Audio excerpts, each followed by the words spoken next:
Option number D इस question का बिल्कुल करेक्ट आंसर होगा साथियों, बांग्लादेश। याद रखिए, वेरी वेरी इंपॉर्टेंट क्वेश्चन है।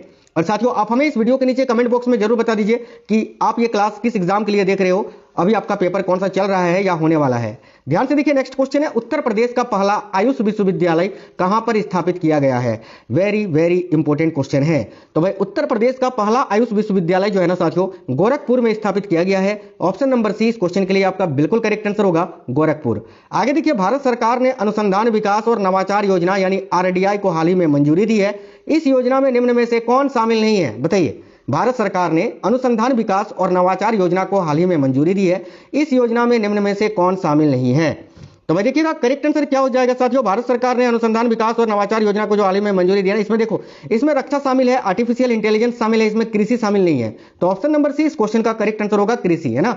आगे देखिए, केंद्र सरकार ने रोजगार से जुड़ी प्रोत्साहन योजना ELI योजना को मंजूरी दी है। इस योजना के तहत सरकार कितने रुपए लगभग खर्च करेगी। नोट कर लीजिएगा, बहुत ही इंपॉर्टेंट क्वेश्चन है कि केंद्र सरकार ने रोजगार से जुड़ी जो प्रोत्साहन योजना अभी जिसको मंजूरी दी है, इस योजना के तहत सरकार लगभग कितने करोड़ रुपए खर्च करेगी। ध्यान से देखिएगा, ठीक है। तो भाई देखो, इस क्वेश्चन का करेक्ट आंसर क्या हो जाएगा, याद रखिए, राइट आंसर है 1 लाख करोड़ रुपए। राइट है option number D, 1 lakh crore रुपए। अगला देखिए, अगला क्वेश्चन आपका यह है कि भारतीय नौसेना में हाल ही में शामिल किए गए INS तमाल के संदर्भ में निम्न कथनों में से कौन सा कथन सत्य है। साथियों क्या क्वेश्चन है, बहुत इंपॉर्टेंट क्वेश्चन है, ध्यान से देखिएगा। अभी रेलवे ग्रुप डी में एक क्वेश्चन आपका पूछा गया, भारतीय नौसेना में हाल ही में शामिल किए गए INS तमाल के संदर्भ में निम्न कथनों में से कौन सा कथन सत्य है। देखिए, ए में लिखा है, यह भारत का पहला 100% स्वदेशी पोत है, जो कि बिल्कुल गलत है। इसका निर्माण Mazagon dock ship builders limited ने किया है, यह भी आपका गलत है। सी में लिखा है, इसमें ब्रह्मोस क्रूज मिसाइल और हमसा NG सोनार प्रणाली लगे हैं। बिल्कुल, INS तमाल को लेकर केवल यही कथन सत्य है, जो कि आपका करेक्ट आंसर हो जाएगा, ऑप्शन नंबर सी। आगे देखिएगा, अगला क्वेश्चन है साथियों कि INS उदयगिरी को हाल ही में भारतीय नौसेना में शामिल किया गया है। इस संदर्भ में निम्न कथनों में से कौन सा कथन सत्य है, बताइए। INS उदयगिरी को लेकर कौन सा कथन सत्य है। ए में लिखा है, यह एक पोत है जो स्टील्थ फ्रिगेट प्रोजेक्ट 17A के तहत बनाया गया है, यह बिल्कुल सही है।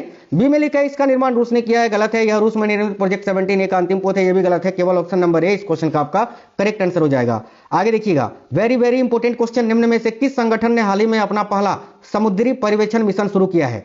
ध्यान से देखिएगा, इनमें से कौन सा संगठन है भाई जिसने हाल ही में अपना पहला समुद्री पर्यवेक्षण मिशन को शुरू किया है। देखो करेक्ट आंसर होगा क्वाड ने। क्वाड इस क्वेश्चन का करेक्ट आंसर हो जाएगा साथियों, ऑप्शन नंबर बी। नेक्स्ट है, हाल ही में संपन्न क्वाड विदेश मंत्रियों की बैठक 2025 की मेजबानी किसने की। तो भाई देखिए, हाल ही में संपन्न क्वाड विदेश मंत्रियों की बैठक 2025 की मेजबानी की थी अमेरिका के जो विदेश मंत्री है ना, मार्को रूबियो ने। ये देखिए, ये है मार्को रूबियो, जो कि अमेरिका के वर्तमान में विदेश मंत्री हैं। साथ ही में आप देख सकते हैं भारत के विदेश मंत्री S जयशंकर जी को। तो याद रखना, हाल ही में संपन्न क्वाड विदेश मंत्रियों की बैठक 2025 की मेजबानी किसने की थी, मार्क रूबियो ने। साथियों वीडियो को लाइक आप लोग जरूर करिएगा। देखिए, आप लाइक करते हैं उससे हमें मोटिवेशन मिलता है, और आपके लिए डेली करंट अफेयर्स के क्लासेस यहाँ पर आपको करवाते हैं, ताकि आप अपडेट रहे, बिल्कुल प्रिपेयर रहे एग्जाम के लिए, पेपर फोड़ने के लिए। ध्यान से देखिए, कोलंबो के श्रीलंका के कोलंबो डॉकयार्ड का अधिग्रहण का समाचार हाल ही के दिनों में सुर्खियों में रहा। निम्न में से किस कंपनी ने इसका अधिग्रहण किया है। करेक्ट आएगा, Mazagon dock ship builders limited ने, यानी करेक्ट आंसर हो जाएगा ऑप्शन नंबर बी। अगला, भारत ने विश्व पुलिस एवं अग्निशमन खेल 2029 खेलों की मेजबानी की बोली जीती है। यह प्रतियोगिता कहां पर आयोजित किया जाएगा।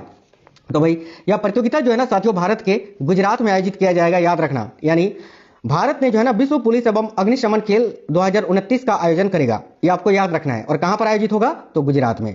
नेक्स्ट है, भारतीय बैडमिंटन खिलाड़ी आयुष शेट्टी ने फाइनल में किसे पराजित करके US ओपन 2025 बैडमिंटन टूर्नामेंट में पुरुष एकल का खिताब जीता है। साथियों, US ओपन जो है ना, ये वाला, ये टेनिस वाला नहीं है, बैडमिंटन वाला है, ध्यान से देखिएगा। और भारतीय बैडमिंटन खिलाड़ी आयुष शेट्टी ने फाइनल में किसे पराजित करके US ओपन 2025 बैडमिंटन टूर्नामेंट में पुरुष एकल का खिताब जीता है। तो देखो करेक्ट आंसर होगा ब्रायन यांग को हराकर। ये जो फोटो आप देख पा रहे हैं, ये भारत के आयुष शेट्टी हैं, जो कि बैडमिंटन से संबंधित खिलाड़ी हैं, याद रखेंगे। आगे बढ़ते हैं, नेक्स्ट क्वेश्चन है आपका, 29 जून 2025 को राष्ट्रीय सांख्यिकी दिवस यानी नेशनल स्टैटिस्टिक्स डे निम्न में से किस थीम पर मनाया गया था। बहुत ही इंपॉर्टेंट क्वेश्चन है साथियों। देखिए, प्रत्येक वर्ष 29 जून को नेशनल स्टैटिस्टिक्स डे यानी राष्ट्रीय सांख्यिकी दिवस मनाया जाता है, और इस वर्ष का थीम क्या है, याद रखिएगा, ऑप्शन नंबर ए करेक्ट होगा, 75 years of national sample survey. 75 years of national sample survey. आगे देखिए, निम्न में से कौन सा राज्य अथवा केंद्र शासित प्रदेश जो है ना, यह नगर निकाय चुनावों में मोबाइल ऐप से ई वोटिंग सुविधा शुरू करने वाला देश का पहला राज्य बना है। साथियों देखिएगा, निम्न में से कौन सा राज्य अथवा केंद्र शासित प्रदेश है जो नगर निकाय चुनाव में मोबाइल ऐप से ई वोटिंग सुविधा शुरू करने वाला देश का पहला राज्य बना है? याद रखिएगा, करेक्ट आंसर हो जाएगा साथियों Bihar. Option number D correct होगा बिहार। नेक्स्ट है, निम्न में से किस राज्य में हाल ही में प्रसिद्ध रासोंग राष्ट्रीय आदिवासी संगीत महोत्सव आयोजित किया गया था? तो ये जो रासोंग राष्ट्रीय आदिवासी संगीत महोत्सव है ना, ये आपका मेघालय में मनाया जाता है। ऑप्शन नंबर सी इस क्वेश्चन का करेक्ट आंसर होगा, जो कि हाल ही में आयोजित किया गया था। देखिए अगला क्वेश्चन नंबर 15 है, केंद्रीय गृह मंत्री अमित शाह ने हाल ही में कहां राष्ट्रीय हल्दी बोर्ड का उद्घाटन किया है? साथियों बहुत इंपॉर्टेंट क्वेश्चन है, अभी 2-3 बार आपका ग्रुप डी के पेपर में ये क्वेश्चन पूछा था। इसके अलावा एसएससी का जो सीएचएसएल का पेपर आपका हुआ है अभी, उसमें भी ये क्वेश्चन आपसे पूछा था। तो याद रखिए करेक्ट आंसर होगा निजामाबाद में। आप पूछोगे सर ये निजामाबाद कहां है, तो ये तेलंगाना में स्थित है। तेलंगाना के निजामाबाद में भारत के केंद्रीय गृह मंत्री अमित शाह जी ने राष्ट्रीय हल्दी बोर्ड का उद्घाटन किया है, याद रखिएगा। आगे देखिए, रिसर्च एंड एनालिसिस विंग यानी रॉ के नए सचिव कौन नियुक्त किए गए हैं? तो अभी साथियों रॉ के नए सचिव जो है ना, पराग जैन जी को नियुक्त किया गया है। ऑप्शन नंबर 1 करेक्ट आंसर होगा पराग जैन। चलिए नेक्स्ट क्वेश्चन देखिए, अंतरराष्ट्रीय आलू अनुसंधान केंद्र का दक्षिण एशियाई सेंटर भारत में कहां स्थापित किया जाएगा? कल आरआरबी ग्रुप डी का जो पेपर हुआ था ना, उसमें यह क्वेश्चन डायरेक्ट पूछा गया है। अब देखो करेक्ट आंसर हो जाएगा आगरा में। मैंने आपको पहले भी एक क्वेश्चन पढ़ाया है साथियों, अभी जो आपको लास्ट 6 ईयर का करंट अफेयर्स कराए थे, उसमें आपको मैंने ये क्वेश्चन पढ़ाया था, है ना, बिल्कुल 351 वाला करंट अफेयर्स जो था उसमें। बहुत इंपोर्टेंट ये क्वेश्चन है, याद रखना, फिर से रिपीट होगा आगामी परीक्षाओं में। अंतरराष्ट्रीय आलू अनुसंधान केंद्र का जो दक्षिण एशियाई सेंटर है ना, ये भारत में कहां पर स्थापित किया जाएगा? आगरा उत्तर प्रदेश में। आगे देखिए, भारत ने अंडर 23 और अंडर 17 एशियाई कुश्ती चैंपियनशिप में 18 स्वर्ण सहित कुल 35 पदक जीते हैं। ठीक है, इस प्रतियोगिता का आयोजन कहां किया गया था?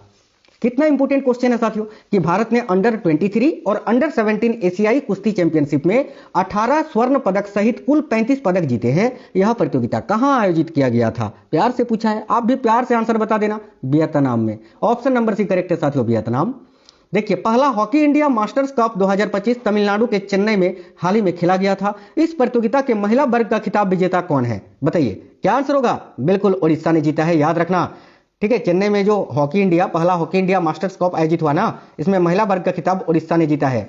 आगे देखिए, केंद्रीय अन्वेषण ब्यूरो यानी सीबीआई ने देश में ऑपरेशन चक्र 5 चलाया है। यह किससे संबंधित है? तो भाई केंद्रीय अन्वेषण ब्यूरो सीबीआई ने जो है ना देश में ऑपरेशन चक्र 5 चलाया है, जो कि किससे संबंधित है साथियों? साइबर अपराध से, याद रखना, साइबर अपराध। नेक्स्ट है भारतीय निर्यात आयात बैंक, जिसको एक्जिम बैंक बोलते हैं। इसने अभी हाल ही में नई दिल्ली में व्यापार सम्मेलन 2025 को आयोजित किया था। यह बैंक जो है ना किस प्रकार का निकाय है? क्या यह संवैधानिक है, क्या वैधानिक है, गैर वैधानिक है? क्या आंसर होगा? तो एक वैधानिक निकाय है। ऑप्शन नंबर 1 करेक्ट होगा, वैधानिक निकाय। देखिए 25 जून को क्या मनाया जाता है साथियों, बताइएगा। इनमें से कौन सा दिवस है जो कि 25 जून को मनाया जाता है? ध्यान से देखिए, करेक्ट आंसर हो जाएगा संविधान हत्या दिवस। ऑप्शन नंबर डी इस क्वेश्चन का करेक्ट आंसर होगा, संविधान हत्या दिवस। आगे देखिए, नीरज चोपड़ा ने फाइनल में किसे पराजित करके हाल ही में ओस्ट्रोवा गोल्डन स्पाइक प्रतियोगिता में स्वर्ण पदक जीता है? अब ये भी क्वेश्चन आपका आरआरबी ग्रुप डी में पूछा गया है, अभी कल या परसों ही आपसे पूछा था। देखो करेक्ट आंसर होगा 2 स्मिथ को हराकर, याद रखना। ठीक है, तो ओस्ट्रोवा गोल्डन स्पाइक प्रतियोगिता में जो है ना स्वर्ण पदक किसने जीता है? तो नीरज चोपड़ा ने जीता है। फाइनल में किसको हराया है? तो 2 स्मिथ को हराया है। ऑप्शन नंबर ए। देखिए, 5वां खेलो इंडिया यूनिवर्सिटी गेम्स 2025 कहां पर आयोजित किया जाएगा? वेरी वेरी इंपोर्टेंट क्वेश्चन है साथियों। 5वां खेलो इंडिया यूनिवर्सिटी गेम्स 2025 जो है ना, ये भाई जयपुर में आयोजित किया गया, याद रखना। ऑप्शन नंबर भी करेक्ट है, राजस्थान की राजधानी जयपुर में। चलिए, काफी इंपोर्टेंट क्वेश्चन है, ध्यान से देखिए। अमेरिका ने ऑपरेशन मिडनाइट हैमर के तहत ईरान के कुछ परमाणु ठिकानों पर बमबारी किया था। इस मिशन में किस लड़ाकू विमान का उपयोग किया गया था? याद रखिएगा, ऑप्शन नंबर भी करेक्ट है, B2 बॉम्बर का। B2 बॉम्बर करेक्ट है, ऑप्शन नंबर बी। ये क्वेश्चन घुमा के भी आपसे केवल ऑपरेशन का नाम पूछा जा सकता है, तो याद रखना ऑपरेशन का नाम था ऑपरेशन मिडनाइट हैमर। ठीक है, आगे देखिए, एशियाई पैरा बैडमिंटन चैंपियनशिप 2025 में पुरुष एकल के विजेता कौन है? बहुत ही अच्छा क्वेश्चन है। तो एशियाई पैरा बैडमिंटन चैंपियनशिप 2025 में पुरुष एकल विजेता है साथियों Nitish Kumar ji. Option number 1 correct आएगा, नीतीश कुमार, याद रखना ये नाम। एशियाई पैरा बैडमिंटन चैंपियनशिप 2025 में पुरुष एकल विजेता है ये नीतीश कुमार। नेक्स्ट है, विश्व पैरा एथलेटिक्स चैंपियनशिप 2025 के शुभंकर का अनावरण हाल ही में किया गया था। यह किस पशु से संबंधित है? तो विश्व पैरा एथलेटिक्स चैंपियनशिप 2025 का जो शुभंकर था ना, यह हाथी से संबंधित था। ऑप्शन नंबर डी करेक्ट होगा, एलिफेंट से। 12वीं विश्व पैरा एथलेटिक्स चैंपियनशिप 2025 का आयोजन कहां पर किया जाएगा या कहां पर किया गया अभी ये? तो नई दिल्ली में। ऑप्शन नंबर 1 करेक्ट होगा साथियों, नई दिल्ली। चलिए नेक्स्ट क्वेश्चन देखिएगा साथियों, बहुत ही अच्छा क्वेश्चन है। केंद्रीय पर्यावरण, वन एवं जलवायु परिवर्तन मंत्री भूपेंद्र यादव ने निम्न में से किस वन्यजीव अभयारण्य में हाल ही में घड़ियाल प्रजाति संरक्षण कार्यक्रम का शुभारंभ किया था? साथियों, केंद्रीय पर्यावरण, वन एवं जलवायु परिवर्तन मंत्री भूपेंद्र यादव ने निम्न में से किस वन्यजीव अभयारण्य में हाल ही में घड़ियाल प्रजाति संरक्षण कार्यक्रम का शुभारंभ किया था? तो देखो करेक्ट आंसर हो जाएगा ऑप्शन नंबर सी, कतनिरिया घाट वन्यजीव अभयारण्य में। आप पूछोगे सर ये वन्यजीव अभयारण्य कहां है? तो कतनिरिया घाट वन्यजीव अभयारण्य जो है ना, ये आपका उत्तर प्रदेश में डायरेक्ट पूछा जाएगा, आपसे पूछा जाएगा 2025 में फेमस प्रसिद्ध कतनिरिया घाट वन्यजीव अभयारण्य कहां स्थित है? उत्तर प्रदेश बताना है आपको, या डायरेक्ट ऐसा आपसे पूछा जाएगा। आगे देखिएगा, अगला क्वेश्चन है आपका, निम्न में से किसे भारत का डिजिटल भुगतान पुरस्कार 2024-25 से सम्मानित किया गया है? साथियों, किसे भारत का डिजिटल भुगतान पुरस्कार 2024-25 से सम्मानित किया गया है? ऑप्शन नंबर ए करेक्ट है, इंडिया पोस्ट पेमेंट बैंक को। आगे देखिए, भारतीय एनिमेशन फिल्म जो है देसी ऊन, इसको फ्रांस में एनएसी इंटरनेशनल एनिमेशन फेस्टिवल 2025 में सर्वश्रेष्ठ कमीशन फिल्म का जूरी पुरस्कार दिया गया है। इस फिल्म के निर्माता कौन है? तो ये जो देसी ऊन मूवी है, इसके निर्माता है सुरेश एरियात जी। ये रहे सुरेश एरियात, ऑप्शन नंबर ए करेक्ट होगा।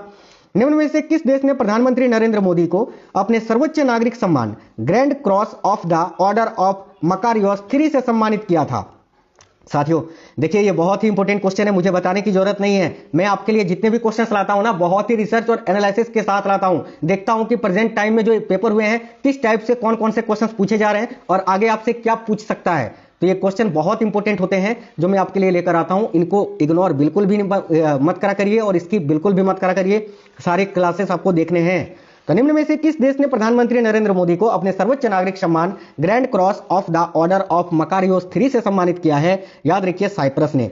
ऑप्शन नंबर बी करेक्ट है, साइप्रस। भारत ने संकटग्रस्त ईरान से भारतीयों को स्वदेश लाने के लिए एक अभियान चलाया था, जिसका नाम क्या है? तो देखो करेक्ट आएगा operation Sindhu, option number C correct आएगा ऑपरेशन सिंधु। भारत के नीरज चोपड़ा ने निम्न में से किसे पराजित करके Paris Diamond League javelin throw 2025 प्रतियोगिता हाल ही में जीती है? याद रखिएगा, जूलियन बेबर को हराकर। ऑप्शन नंबर ए करेक्ट होगा, जूलियन बेबर को हराकर।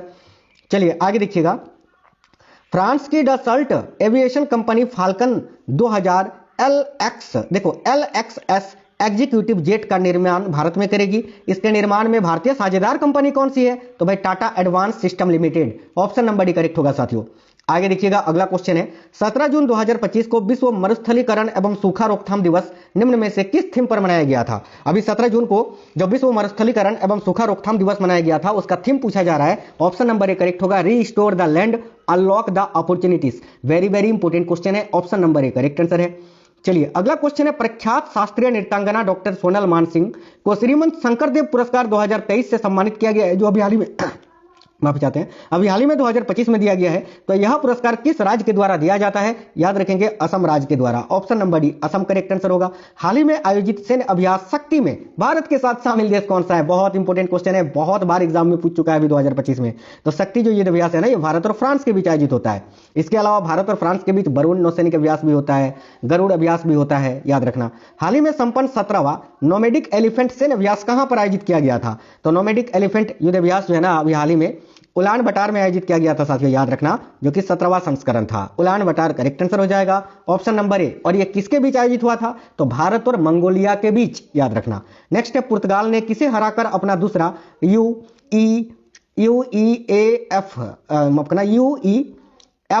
यूफा नेशंस लीग फुटबॉल 2025 का खिताब जीता है? तो याद रखिए, पुर्तगाल ने स्पेन को हराकर। ऑप्शन